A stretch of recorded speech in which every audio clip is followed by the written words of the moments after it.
কীৰ্তন মনে মিলিল আহ্লাদ পাছে বহুদেৱকক ৰিলা সাধুবাদ ধন্য ধন্য হাৰ বুদ্ধি কৰিলা নিশ্চয় পুছিলা পৰম ভাগ বত ধৰ্মচয়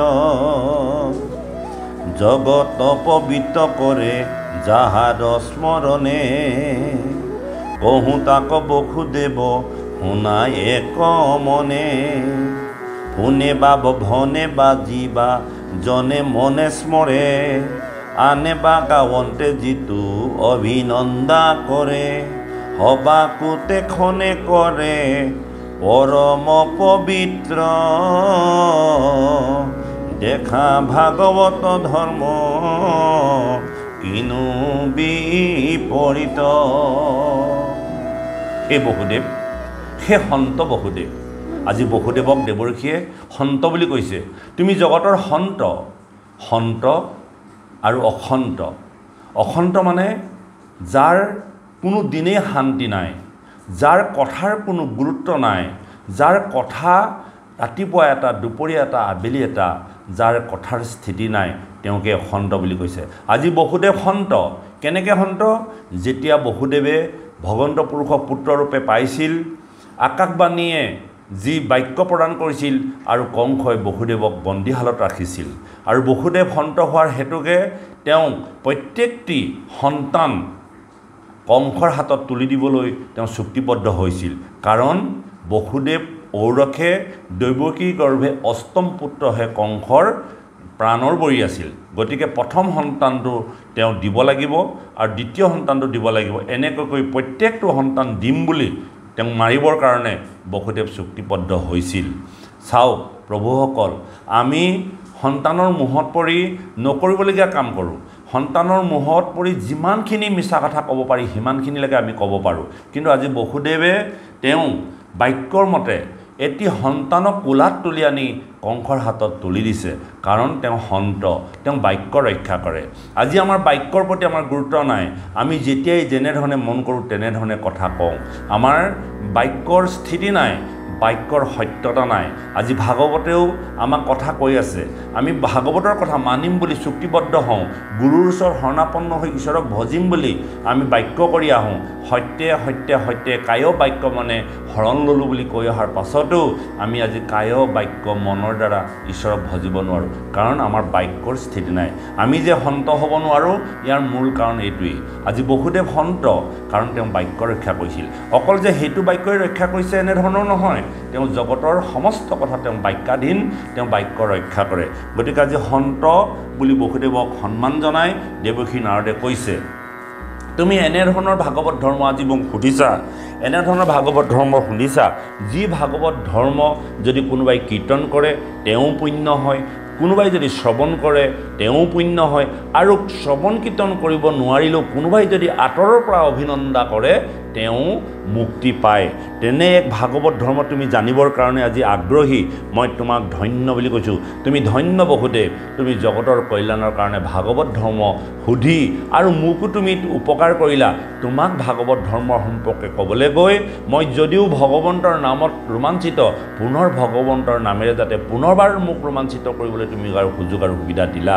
সেই বসুদেৱ, তুমি জগতৰ কল্যাণৰ কাৰণে তুমি এই ভাগৱত ধৰ্ম পুছিলা বা সুধিলা। এতিয়া কি কৈছে? জগতৰে যিটো দেৱ দ্বিজ আছে মাৰি, জাত পৰে নাহি মহা পাপী অহংকাৰী, কীৰ্তনে তেখনে তাকো কৰে নৰোত্তম,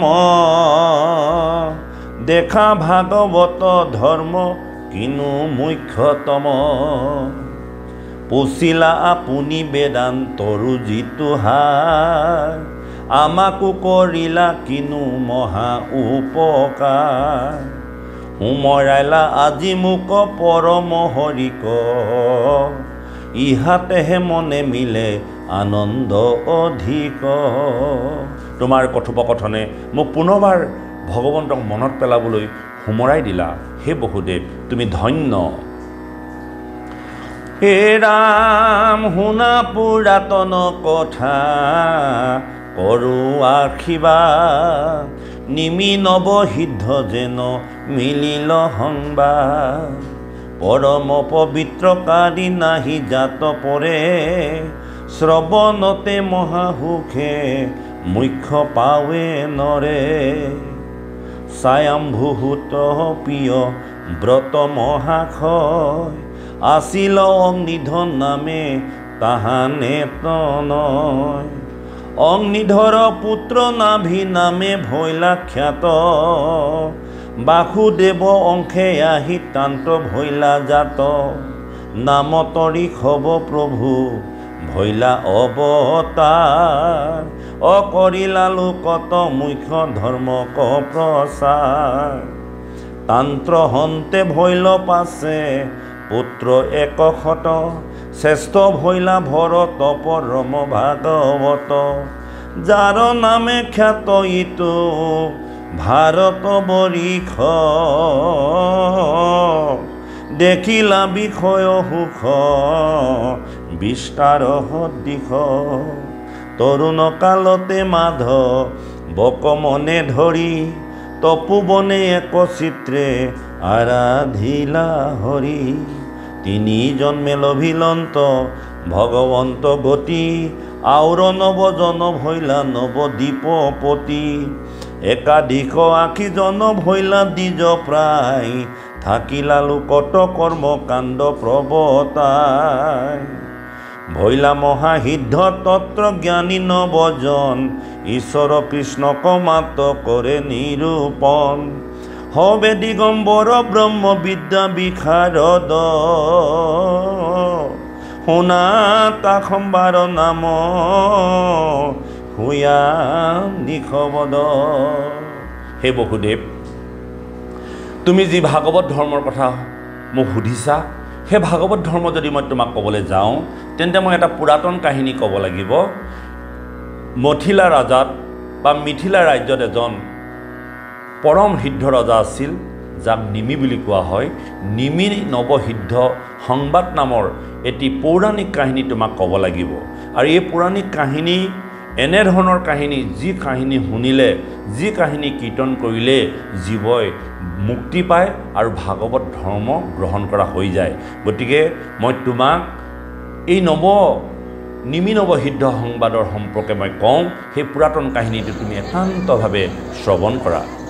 হে বসুদেৱ, নিমি নৱসিদ্ধ সংবাদত এদিন নিমি নামৰ এজন ৰজাই বা নিমি নামৰ ৰজাজনে এটা মহাযজ্ঞ আৰম্ভ কৰিছিল। আৰু সেই মহাযজ্ঞ আৰম্ভ কৰি থকাৰ সময়তে 9জন সিদ্ধ পুৰুষ তাত প্ৰৱেশ কৰিছিল। আৰু সেই 9জন সিদ্ধ পুৰুষ যেতিয়া যজ্ঞত প্ৰৱেশ কৰিছিল, অনিমন্ত্ৰিতভাৱে সেই যজ্ঞত উপস্থিত থকা যিসকল গুৰু, যিসকল পুৰোহিত আছিল, সকলোৱে সিদ্ধ পুৰুষকেইজনক সম্ভাষণ জনাই আসনত উপবিষ্ট কৰালে। আৰু নিমি ৰজায়ো আগবাঢ়ি আহি সিদ্ধ পুৰুষ কেইজনক আগবঢ়াই লৈ গৈছে। এই 9জন সিদ্ধ পুৰুষ হ'ল কবি, হবি, অন্তৰীষ, প্ৰবুদ্ধ, পিপলায়ন, আবিহোত্ৰা, দ্ৰমিল, চমস আৰু কৰভাজন। 9জনেই দিগম্বৰ পৰম হৰিভক্ত আছিল। এই 9জন সিদ্ধ পুৰুষৰ পূৰ্বৰ যি বংশাৱলী যদি আমি ব্যক্ত কৰিবলৈ যাওঁ, তেন্তে প্ৰিয়ব্ৰত নামৰ এজন ৰজা আছিল। প্ৰিয়ব্ৰতৰ পিতৃ আছিল স্বয়ম্ভু মনু। স্বয়ম্ভু মনুৰ পুত্ৰ প্ৰিয়ব্ৰতৰ পুত্ৰ অগ্নিধৰ পুত্ৰ নাভিৰ পুত্ৰ ঋষভ হ'ল বসুদেৱৰ অংশে জন্মগ্ৰহণ কৰিছিল। আৰু এই ঋষভৰ ঔৰসত 100জন সন্তান জন্ম হৈছিল। 100জন সন্তান জন্ম হোৱাৰ লগে লগে 81জনে কৰ্মকাণ্ডীত প্ৰৱৰ্তি থাকিল। 9জনে 9 বৰিষৰ ৰজা হ'ল আৰু 9জন সিদ্ধ পুৰুষ হ'ল আৰু থাকিলে এজন, সেইজন নাম হ'ল ভৰত। তেওঁ পৰমাৰ্থী জ্ঞানেৰে পৰিপুষ্ট, যাৰ নামত আমাৰ ভাৰতবৰ্ষখন নামাকৃত কৰা হৈছে। গতিকে আজি সেই 9জন সিদ্ধপুৰুষ তেওঁলোকে সৰ্বদা দিগম্বৰ হৈ থাকে, আৰু সেই দিগম্বৰ 9জন সিদ্ধপুৰুষ হ'ল কবি, হবি, অন্তৰীক্ষ, প্ৰবুদ্ধ, পিপলায়ন, আবিসূত্ৰ, দ্ৰমিল, চমস আৰু কৰভাজন। 9জনেই দিগম্বৰ। বিশ্ব চৰাচৰৰ স্থূল সূক্ষ্ম ৰূপৰ মাজত তেওঁলোকে নিৰন্তৰ নাৰায়ণকেই দেখে। সুৰ, সিদ্ধ, সাধ্য, যক্ষ, গন্ধৰ্ব, কিন্নৰ, নৰ, নাগ, শংকৰ, চাৰণ, বিদ্যাধৰৰ পুৰত তেওঁলোকে ভ্ৰমি ফুৰে। নিমিৰজাই ঋষিগণক লৈ মহাযজ্ঞ কৰি থকা সভাত নৱসিদ্ধই প্ৰৱেশ কৰিছে, আৰু নৱসিদ্ধই প্ৰৱেশ কৰাৰ লগে লগে গুৰু পুৰোহিত সমন্বিতে সকলোৱে সিদ্ধগণক শুশ্ৰূষা কৰিলে। নিমিৰজাই সবাৰে চৰণত পৰি সুধিলে, অত্যন্তিক সুখ কাক বোলে? ৰহস্য ধৰ্ম কি? কোন ভাগৱত ধৰ্ম? মায়া আৰু মায়া তৰণৰ উপায় কি? ব্ৰহ্মযোগ কি? কৰ্মযোগী কাৰ নাম? অৱতাৰী ভগৱন্তৰ কি কাম? যুগধৰ্ম কি? অভক্তৰ কি গতি হয়? এই 9টি প্ৰশ্নৰ উত্তৰ। গতিকে সেই বাপ বৈষ্ণৱ, এই 9টি প্ৰশ্নই আমাৰ প্ৰশ্ন। গতিকে আজি নিমিৰজাই জগতৰ কল্যাণৰ কাৰণে 9জন সিদ্ধ পুৰুষক 9টি প্ৰশ্ন উত্থাপন কৰিছে, আৰু প্ৰত্যেকটি প্ৰশ্নৰ উত্তৰ 9জন সিদ্ধ পুৰুষে দিছে। কেনেধৰণে দিছে? প্ৰথম প্ৰশ্নটো আছে, আত্যান্তিক সুখ কাক বোলে? কবিয়ে উত্তৰ দান কৰিলে, যি সকলোকে মোহত আবদ্ধ হৈ পুত্ৰৰ দ্বাৰা দেহত সদায় আকুল হৈ থাকে, তেওঁলোকৰ কোনো ভয় নুগুচে। কৃষ্ণপদ সেৱাত সৰ্বদুখ হয়, এই আত্যান্তিক সুখ। অৰ্থাৎ যিটো হ'ব লোক মাতি মোহে অন্ধ প্ৰায়, পুত্ৰ দ্বাৰা দেহতেহে আকুল সদায়, সিহবৰ একো কালে নুগুচয় ভয়, যাৰ কৃষ্ণ পদাম বুজে সেৱা নকৰয়, কৃষ্ণ পদ সেৱাতেহে হৰে হবে দুখ, তাহাকে বুলয় ৰাজা ঐতান্তিক সুখ। ভাগৱত ধৰ্মৰ লক্ষণ সম্পৰ্কে কবিয়ে উত্তৰ দিয়ে। পৰম ভকতে যাক নিতৌ ৰতি কৰে, যাক জানিলে অজাতি পাতকীয়েও নিস্তাৰ পায়, মূঢ়জনেও যাক জানিলে সংসাৰত নিস্তাৰ পায়, তাকে ভাগৱত ধৰ্ম বোলে। ভাগৱত ধৰ্মক আশ্ৰয় কৰি লৈ পাপ ভয় নাথাকে আৰু ভক্তি উপজে। অন্য ধৰ্ম মন্ত্ৰ তন্ত্ৰত ছিদ্ৰ থাকে, কিন্তু এই ধৰ্মত সেইবোৰ নাই। ভাগৱত ধৰ্মৰ সম্পৰ্কে কবিয়ে বেদান্তৰ তত্ত্ব দাঙি ধৰিছে। দান, হোম, মহাতপ, জপ, যজ্ঞ, তীৰ্থ, ব্ৰত আচৰণ কৰাটো লৌকিক আৰু বৈদিক কৰ্ম। নিত্য নৈমিত্তিক জাতি ধৰ্ম, আশ্ৰম কৰ্মাদি কৃষ্ণত অৰ্পণ কৰিব লাগে, তেহে ভাগৱত ধৰ্ম হয়। গৰ্ব অহংকাৰ ত্যাগ কৰি ভকতি কৰিলেহে ভাগৱত ধৰ্ম ৰক্ষা হয়। ঈশ্বৰ বিমুখ হৈ জ্ঞানৰ যোগেদিও ভকতি নহয়, কাৰণ তেওঁক বিষ্ণু মায়াই ধৰে। উপদেশদাতা গুৰুৰ যোগে অবিভেচাৰী ভকতি কৰিলে ভগৱানক লাভ কৰিব বা ভগৱানক লাভ কৰিব পাৰে। বিষয়ী লোকৰ দম্ভ অহংকাৰ থাকে, আৰু মনতেই বিষয় অৰ্থাৎ পুত্ৰ দ্বাৰা ধনৰ বাঞ্ছা বৰ্তি থাকে বাবে মনক নিয়মিব লাগে। আচলতে ভাগৱতৰ কাষলৈ অহা বা ভাগৱত ধৰ্ম গ্ৰহণ কৰা বা ভাগৱত শ্ৰৱণ কীৰ্তন কৰিলে সমস্ত জনৰ বিষয় সুখৰ পৰা যাতে নিমগ্ন নহৈ ভগৱন্তৰ চৰণত একাত্মবোধ সৃষ্টি কৰি পৰম আনন্দিত হয়। কবিয়ে ধৰ্মতত্ত্ব ব্যাখ্যা কৰি ৰজাক ক'লে যে আন সকলো ধৰ্মক আদৰ নকৰি কেৱল মাধৱৰ গুণ নাম জন্ম কৰ্ম শ্ৰৱণ কৰিব লাগে।